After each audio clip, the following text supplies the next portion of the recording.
Un sourire qui vaut de l'or. Il était une fois un vieux berger qui aimait la nuit, son silence, son ciel parsemé d'étoiles. Ces étoiles, il les connaissait par leur nom. En les regardant, il disait souvent à son petit-fils « Il va venir ». « Quand viendra-t-il » demanda l'enfant. « Bientôt. » Les autres bergers riaient. « Bientôt. Tu répètes cela depuis des années. » Mais le vieux berger ne les écoutait pas. Une seule chose qui l'inquiétait. Son petit-fils aussi commençait à douter.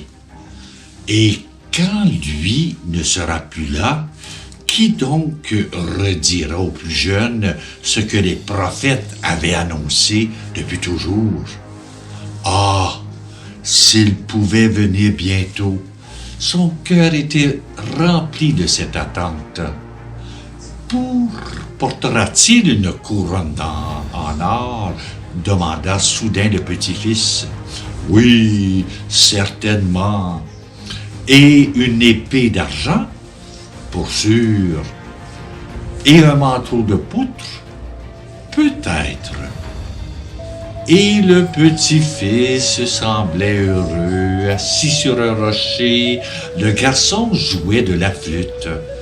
Le vieux berger écoutait attentivement la mélodie simple et pure. L'enfant s'exerçait jour après jour, matin et soir, pour être prêt quand le roi viendra. Seras-tu prêt à jouer pour un roi sans couronne, sans épée et sans manteau de poutre? Demanda un jour le berger. Oh non, répondit son petit-fils. Un roi sans couronne, sans épée, sans manteau, est-ce un roi? Pourrait-il me récompenser pour mon chant? C'est de l'or et de l'argent que je veux. Il voulait que les autres ouvrent grand les yeux et le regardent avec envie. Le vieux berger était triste. Il se demandait qui donc aurait le cœur aussi pur pour accueillir un roi sans couronne, sans richesse. Cette nuit-là, apparurent alors des signes qui l'attendaient. Le ciel était plus lumineux que d'habitude, et au-dessus de Bethléem brillait une belle étoile.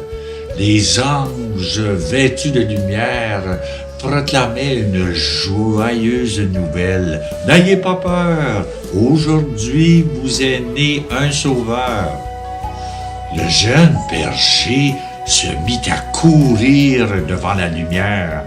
Sous son manteau, tout contre sa poitrine, il sentait sa flûte. Il arriva le premier et regarda l'enfant nouveau-né. Celui-ci, enveloppé de l'ange, reposait dans une mangeoire. Un homme et une femme le contemplaient, tout heureux. Le grand-père et les autres bergers arrivèrent bientôt et tombèrent à genoux devant l'enfant. Était-ce là le roi qu'on lui avait promis? Non, ce n'était pas possible.